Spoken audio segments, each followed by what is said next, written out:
میں تو supreme court of Pakistan کا میں نے ہمیشہ احترام کیا ہے، اور یہ جو 5 ججز ہیں ان کا فیصلہ اگر آپ پڑھیں تو انہوں نے اس میں لگتا ہے کہ بڑی محنت کی ہے، لیکن کچھ لیگل ایکسپرٹس ایسے بھی ہیں جن کا یہ خیال ہے کہ سپریم کورٹ نے نواز شریف کے ساتھ کافی نرمی برتی ہے، اور سپریم کورٹ کے سامنے کچھ چیزیں ثابت ہو گئی تھیں کہ ڈاکومنٹس کو میں فورجری کی گئی ہے اور غلط بیانی کی گئی ہے، اور اگر سپریم کورٹ کے سامنے فورجری کی جائے تو سپریم کورٹ جو ہے وہ کم از کم ان کے بچوں کو سزا دے سکتی ہے، لیکن سپریم کورٹ نے سزا، تو کچھ لیگل ایکسپرٹس کا خیال ہے کہ سپریم کورٹ نے کافی نرمی کی ہے، لیکن سپریم کورٹ نے جو بھی فیصلہ کیا ہے وہ ہمیں بھی تسلیم کرنا ہے، نواز شریف کو بھی تسلیم کرنا ہے۔ تو اب جس بنیاد پہ ان کو نااہل قرار دیا گیا ہے 62(1)F لگائی گئی ہے، اور وہ کہتے ہیں دیکھیں جی یہ اقامہ ہے، اس کی بنیاد پہ مجھے نکالا گیا ہے، تو اگر آپ کورٹ کا فیصلہ غور سے پڑھیں تو اس میں لکھا گیا ہے کہ یہ جو سیلری تھی جو نواز شریف صاحب کی 10,000 درہم پر منتھ، یہ ان کے بینک اکاؤنٹ میں ٹرانسفر ہوتی رہی ہے۔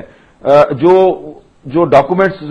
سپریم کورٹ کے سامنے رکھے جے اے ٹی نے تو ان کے مطابق یہ ٹرانسفر ہوتی رہی ہے، لیکن نواز شریف صاحب کے وکیل کا کہنا تھا کہ انہوں نے نہیں کی، لیکن جے اے ٹی کے مطابق یہ ان کی بینک اکاؤنٹ میں تنخواہ ٹرانسفر ہوتی رہی۔ تو اس لیے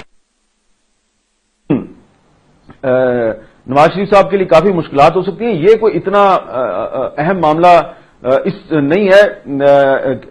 کیونکہ اس میں بڑی رقم انوالو نہیں ہے، صرف 10,000 درہم پر منتھ وہ لے رہے تھے ایز اے سیلری، اور میں نے 2-3 دن پہلے جب ان سے ہماری ملاقات ہوئی تھی تو میں نے ان سے یہ بات پوچھی تھی، میں نے کہا نواز شریف صاحب بڑے ادب سے گزارش ہے کہ آپ نے خود ہی بتایا اپنی پارلیمانی پارٹی کو کہ آپ نے برٹش ویزا حاصل کرنے کے لیے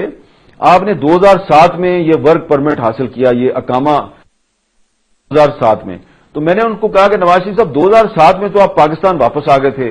اس کے بعد 2007 سے 2013 تک آپ پاکستان میں ہی تھے اور یہ اقامہ جو ہے یہ آپ نے ختم نہیں کیا، اور پھر 2013 میں آپ پرائم منسٹر آف پاکستان بن گئے اور یہ آپ کا اقامہ نہ صرف ریویو ہوا بلکہ 2015 تک یہ ویلڈ تھا۔ تو اس سے پہلے کہ نواز شریف صاحب جواب دیتے، پرویز رشید صاحب پیچھے سے کہیں سے کھڑے ہو گئے اور انہوں نے کہا جی 2013 میں یہ حسن نواز صاحب کی کمپنی جو ہے یہ ختم کرنے کا پروسیس شروع ہو گیا تھا، یہ میرے سوال کا جواب نہیں تھا، تو نواز شریف صاحب نے بھی پھر میرے سوال کا جواب نہیں دیا۔ تو دیکھیں وہ بہت سے سوالات کا واضح جواب نہیں دے رہے، ہماری ان کے ساتھ کوئی ذاتی دشمنی نہیں ہے، لیکن اب اگر وہ ریویو پٹیشن میں جاتے بھی ہیں تو وہاں پہ یہ دوبارہ سوال اٹھایا جائے گا کہ آپ 2013 میں پرائم منسٹر بن گئے تو اس کے بعد بھی آپ نے اپنے اس ورک پرمٹ کو